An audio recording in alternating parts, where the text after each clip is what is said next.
viu, tem 30 aí. É lógico que não é normal. Lógico que não é normal. O único que não viu, tem 30 aí. É lógico que não é normal. Lógico que não é normal. O único que não viu, tem 30 aí. É lógico que não é normal. Lógico que não é normal.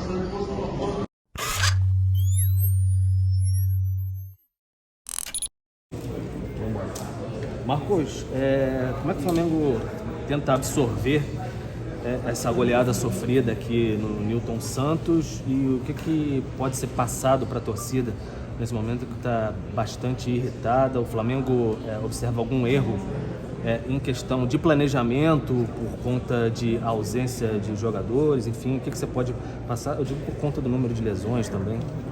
Sim, primeiro o Flamengo não pode perder para o Botafogo, ou não deve perder para o Botafogo de 4 de maneira nenhuma, né? Em hipótese nenhuma.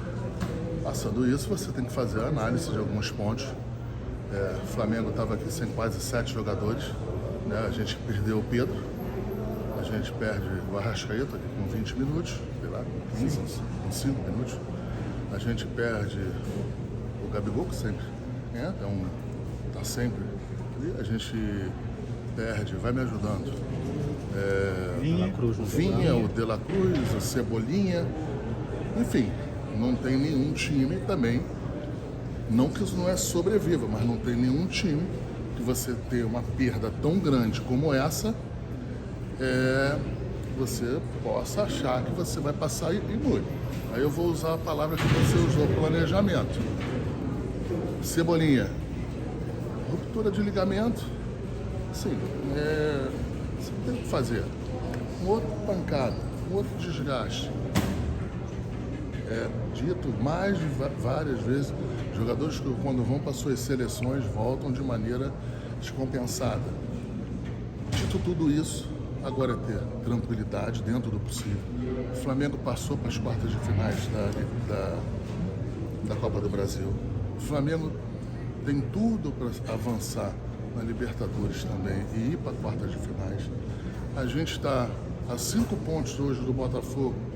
Se nós ganharmos o nosso jogo, mas eu conto como 5 atrás, mas se ganharmos o nosso jogo, que está a menos, nós estamos a 2 pontos do Botafogo. Então, eu entendo as perguntas dos jornalistas, entendo a preocupação da torcida. Agora, do outro lado aqui, a gente tem que fazer a análise um pouco mais fria, um pouco com mais calma e saber compreender e sair dessa situação que está. Dito isso, mais uma vez, o Flamengo não deve e não pode perder de 4 de nenhuma maneira. Historicamente, essa, se eu não me engano, é a primeira vez, pelo menos eu como vice-presidente, perco aqui, junto até com 2009. Entendeu? Sim, mas acontece, não gostaria que perdesse dessa extensão toda de gols, mas foi o que aconteceu. Agora a gente levantar a cabeça, ter tranquilidade dentro do possível. As janelas estão aí abertas ainda. Nós temos uma contratação que está muito adiantada, que todos sabem, que é do Michael. Não está certa porque não está assinada. Só conto quando assino. Mas está muito adiantado. A gente vai continuar indo no mercado. Não só como a gente já estava antes, mas analisando agora essas lesões mais importantes, né? Quando a gente tem um jogador que tem uma lesão em que você, daqui a 15 dias, 20 dias, um mês, você volta para o jogador, é uma coisa. Outra coisa é uma lesão como a do Vinha, como a do Cebolinha, que a gente sequer conta com ele para a temporada. Então, tem que ter tranquilidade, calma. A gente, se Deus quiser, a gente vai passar na quinta-feira, tudo certo, e a gente vai seguir em pé no campeonato, na Copa do Brasil, na Libertadores, e com certeza vamos até o final do Campeonato Brasileiro. A gente deu aí um final de ano do tamanho que o Flamengo merece. Você falou sobre o Michael, né, que está bem encaminhado. Como é que está essa negociação do Michael? Eu também queria saber sobre o Fabrício Bruno, que também pode sair, né? Ele falou na zona mista na Libertadores que a diretoria sabe do sonho dele E acho que Independente perdeu... do sonho dele, ele teve tempo para ter o sonho dele, para ter ido embora para a Inglaterra, não quis ir. E agora a gente está esperando a segunda proposta. Se a proposta for boa para o Flamengo e a gente entender que deva vender, a gente vai vender. O que importa agora é o sonho do torcedor, não o sonho de ninguém. E o Wesley, Braz? O Wesley está muito avançado, até pelo tamanho das cifras, que eu não vou adiantar aqui, mas está bem avançado. Volto a te falar, depois que assina é que a gente pode chegar a confirmar ou não, mas é uma venda, se acontecer nos moldes que está se desenhando, muito importante para o Flamengo e que é impossível segurar o jogador no tamanho dos números em que está proposto para ele também. E o Alcaraz, Marcos? Alcaraz tem alguma coisa? Não, aí a gente vai aqui começar a falar de um, de outro. Eu não vou falar de jogadores que estão em curso e que a gente está tratando. Eu acho que eu já tratei de todos os temas. Mas o já que falei falta de todos. rapidinho, só para o Michael? Então, O que falta para assinar com o Michael? Ele está aqui e assinar. Então só falta o jogador vir? Não falta assinar. Falta assinar. O jogador pode vir e pode não assinar. Falta assinar. Obrigado. Eu queria falar o seguinte, cara. O Flamengo não entrou em campo. O Rossi, apesar de ter pego o pênalti totalmente sem tempo de jogo, sem tempo de bola, pegou o pênalti, fez até uma outra boa defesa, mas o Rafa Melo atentou por um detalhe que falhou. Agora, eu vou falar uma coisa. O setor defensivo do Flamengo passando por momentos dificílimos, mal demais. O Tite realmente não consegue acertar esse time. Olha, o que a gente viu hoje foi um passeio, uma vergonha. O Flamengo não entrou em campo, joga com 3 a menos. O Tite é teimoso com o Alan, que vem muito mal. Teimoso em colocar o Vitor Hugo, que vem muito mal, já deveria ter sido negociado. Teimoso, né, em não ter o Léo Ortiz na posição correta. Mudou o Léo Ortiz de posição durante o jogo, né, que pra mim também o Léo Ortiz é titular desse time. E o Carlinhos também, né? O terceiro jogador que não entrou em campo. Eu quero até avisar pra galera que eu tô aí... Eu tô sem entender como que pode um time que quer brigar pelo título, né? Um time que quer brigar pelo título, jogar como jogou hoje. Uma vergonha, uma sacanagem com o torcedor. Eu queria que você pudesse explicar um pouco o que você pensou para o time do Flamengo com a entrada do Vitor Hugo na hora da... Não sei se a gente pode falar lesão do Arrascaeta, né? Essas dores musculares que ele apresentou, porque o Vitor Hugo jogou só 15 minutos nos últimos 10 jogos. E no banco você tinha o Lohan, que foi quem talvez tenha feito de melhor forma a substituição do Arrascaeta quando foi necessário. Então, eu queria que você explicasse um pouquinho. Desculpa estar ofegante, que eu estava na zona mista para ouvir também. Antes da resposta específica do contexto todo, de parabenizar o Botafogo pelo grande jogo que fez, ele manteve um nível de atuação, primeiro e segundo tempo, muito regular. Regular que eu digo, não bom, que eu estou falando, ele manteve sempre um alto nível. E no futebol a gente tem que saber olhar para o outro lado e reconhecer. Mesmo tendo toda a dor da derrota, que ela é muito difícil, o Flamengo não pode perder com 4-1, ele não pode tomar 4 gols. Nós temos consciência disso, mas tem, ao mesmo lado, que considerar fatores importantes. E quando a gente pega situações específicas, é muito pontual e não é do meu perfil. Quando a equipe perde, ela perde no seu contexto, ela perde no seu conjunto. Se ele tivesse entrado bem, com bons resultados, daqui a pouco a pergunta seria a inversa. O conjunto todo nosso, ele não teve, e principalmente quando foi no segundo tempo, ele foi se desmanchando em termos físicos.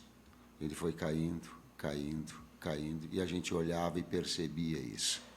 E a intensidade do Botafogo, ela permaneceu, porque ele tem a qualidade, a verticalidade, um time também de uma estrutura física, e com um dia a mais de recuperação. Nesse contexto todo, o jogo.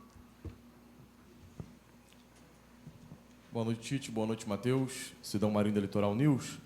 Acho que a grande pergunta que fica numa comparação das duas equipes é se, de fato, o cansaço que o Flamengo vem apresentando é por conta do calendário. O Botafogo ele tem o mesmo calendário até agora, porque estava na Copa do Brasil, e até jogou um pouco mais que o Flamengo na temporada e está voando fisicamente dentro do campo. Dá para trazer algo para o torcedor em relação a isso? Porque o torcedor hoje se perguntar, será que é o calendário mesmo ou é a parte física do Flamengo que não está sendo bem trabalhada e o time não rende em campo? Obrigado. Eu vou responder para ti, porque se tu colocar todo o Flamengo, toda a torcida do Flamengo, daqui a pouco tu está sendo um porta-voz de todo, e aí me parece que é um pouco demais. Aí tu vai colocar da maioria, de novo vai estar, e eu vou pegar quantos milhões tem o Flamengo de torcedor. Então vamos... Seguramente eu não tenho os 40 milhões que vão te falar aquilo que é. Então tá. Mas é esse todos, e para ti especificamente que está fazendo a pergunta, eu vou te responder. Os aspectos físicos, eles são levados em consideração, sim, mas é o conjunto todo. Inclusive o tático, tem que mudar e estruturar a equipe, sim. Ele é de um conjunto da obra, sim. Que precisa melhorar ou que precisa recuperar, sim.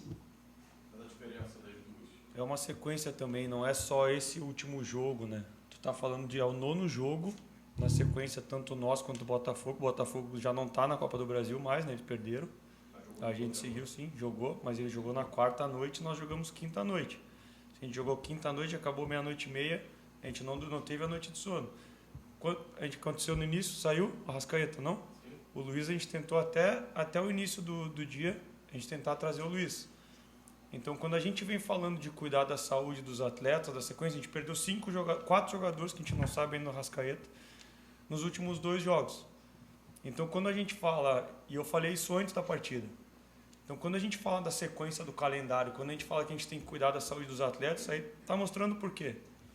Não é só o jogo e a sequência que o Botafogo, aí depois tu tem que analisar as trocas e o que o Botafogo fez em cada jogo. Ele não perdeu para o Juventude? Com o time misto?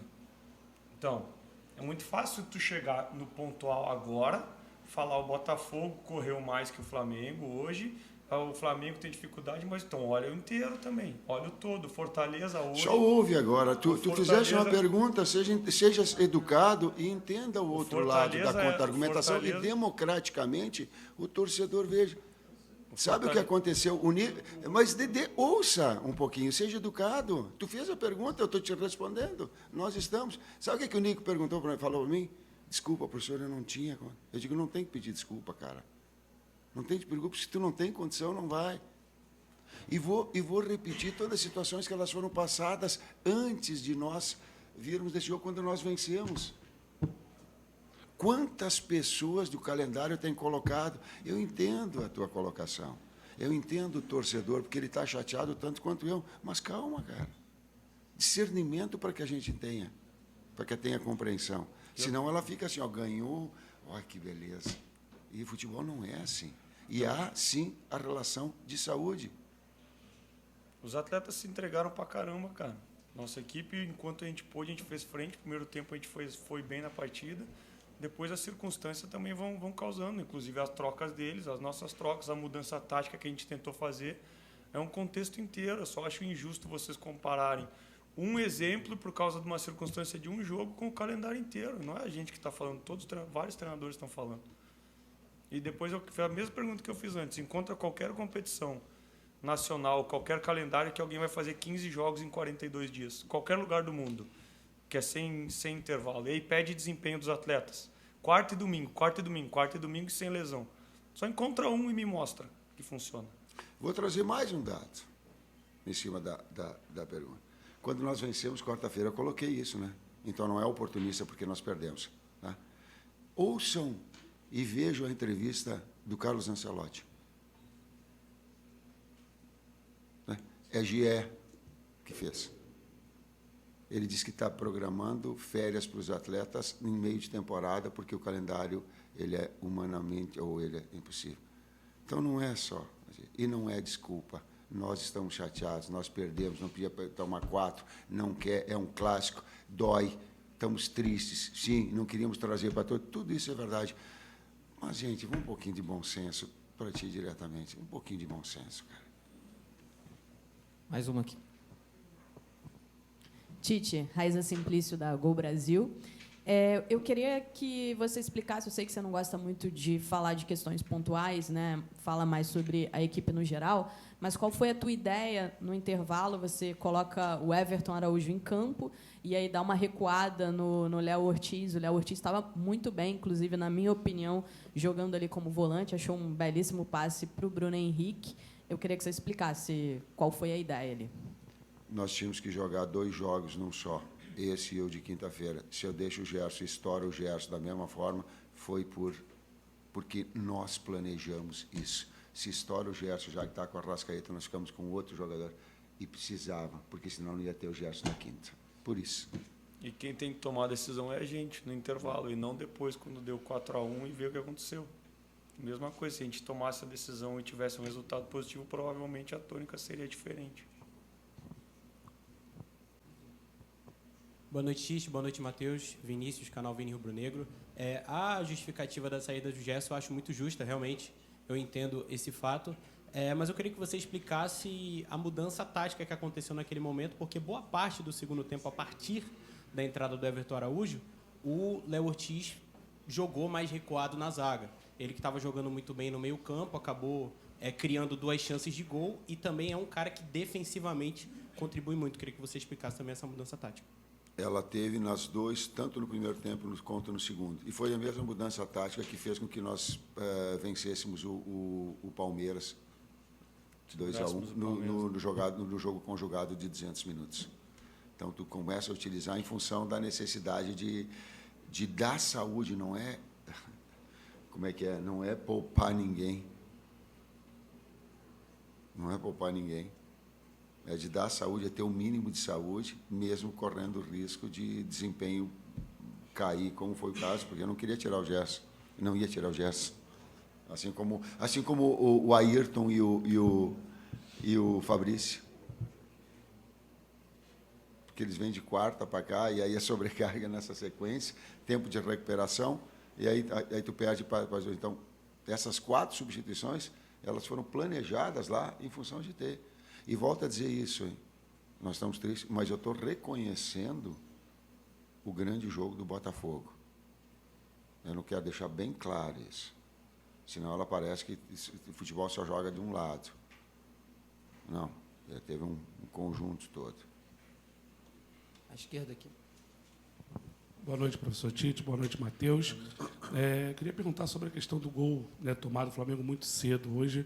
Né, mais uma vez, uma bola cruzada, aquele lado oposto ali, que tem uma dificuldade, né, de marcação. E a passividade também no homem da bola, né, uma bola descoberta do Marlon Freitas conseguir, né, cruzar. E ali o Matheus Ponte, né, que ataca o espaço ali e faz o gol. Obrigado. Foi desde o início, né, da jogada. Não foi só o problema do cruzamento. Ele desencadeou quando teve um salto de pressão e eles encontraram um passe por dentro. E aí daí desencadeou. É uma jogada que a gente já sabia que eles tinham. E também por isso do ajuste que a gente fez na sequência no primeiro tempo e um pouco do que a gente fez pensando no intervalo também, para ter um homem a mais dentro da área, para liberar os nossos alas, para pegar a amplitude dos laterais deles e ter os 2 homens no eixo central para já não ter esse cruzamento. Só que aí depois, quando não acontece o resultado, fica mais fácil. O meu primeiro tempo esse lance começou antes na pressão alta. Aqui à esquerda, Tite, tudo bem? Boa noite. Lá no início dessa maratona de simultaneidade de competições, Brasileiro, Copa do Brasil e Libertadores, não me lembro em que momento, mas foi depois do título estadual, você, numa entrevista coletiva, falou sobre o nível de entendimento que todos no clube, inclusive a diretoria, tinham, de um alinhamento, de que em algum momento esse calendário sacrificante poderia obrigar, você não usou esse termo, mas sou eu que estou trazendo, a determinadas escolhas, determinadas predileções. Contra o São Paulo já foi um Flamengo com rotações. Hoje, de certa forma, também. Por mais que seja uma narrativa que, às vezes, o torcedor não aceite absorver tão bem assim, é adequada a percepção, a ideia de que o Flamengo está dando um peso maior às Copas nesse momento? O fato, sim, mas dar importância às Copas, não. Porque ele foi inevitável. Tu pegou está correta a tua observação, eu concordo. Contra o São Paulo, era inevitável para ter na sequência uma equipe que preservasse a sua saúde e a sua performance na sequência. Hoje não dava. Não tinha condição. E as duas coincidem que os dois foram jogos tipo quarta e sábado e quinta e domingo.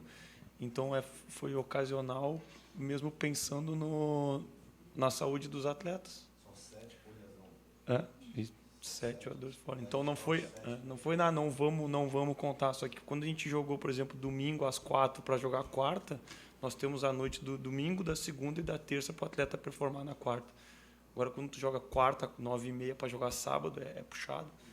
É puxado. Imagina, talvez, se a gente tivesse tomado uma outra atitude de botar os atletas jogar lá contra o São Paulo, que também era o terceiro jogo em 6 dias, e lesionasse, a gente correu o risco de perder e cair fora contra o Palmeiras. E a gente classifica contra o Palmeiras, está em terceiro ainda, eu acho, com um jogo a menos, e a mercê de quarto por saldo, e a mercê de classificar na quinta-feira. A gente vai lá pronto para fazer um grande jogo também. São mais 2 perguntas, tá? Boa noite, Tite. Boa noite, Matheus. Gabriel Alfa, canal Paparazzo Rubro Negro.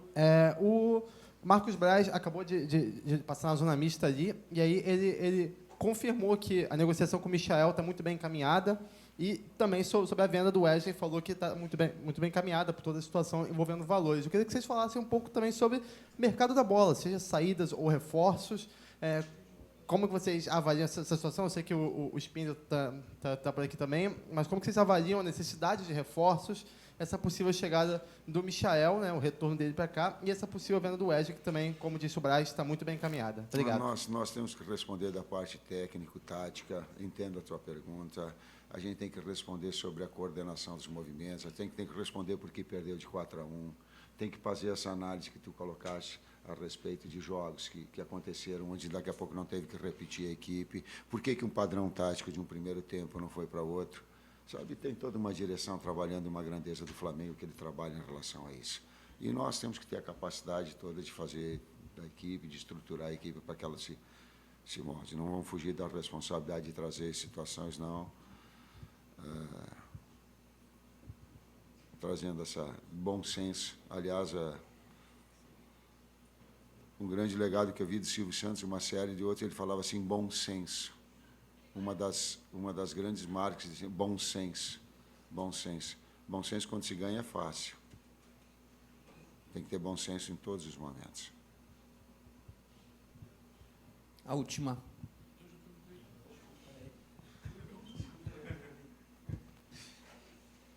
Oi, Tite. Oi, Matheus. David Sharp, do Antenados na Jogada. Então, perfeito. Acho que vale a gente discutir aqui, né, tentar entender as suas escolhas, as escolhas de vocês no segundo tempo. E no momento que entrou o Varela na lateral esquerda, no lugar do Wesley, eu meio que percebi ali que o Flamengo ficaria desequilibrado. Não só porque o Wesley já estava sofrendo ali do lado direito, né, inclusive o segundo gol do Botafogo foi em cima dele, com o Almada. O Wesley me pareceu um pouco perdido ali. No Ayrton. Eu falei o quê? No Ayrton, exato. Então, eu queria que você pudesse explicar essa escolha, principalmente, né, do Léo Pereira não ter entrado na esquerda, no lugar do Ayrton, e o Wesley ter continuado lá no lado direito. Léo Pereira é zagueiro e o Fabrício ele não pode jogar o jogo inteiro porque vinha na outra situação. E não tem o Vina, botou o Varela do lado esquerdo. Foi.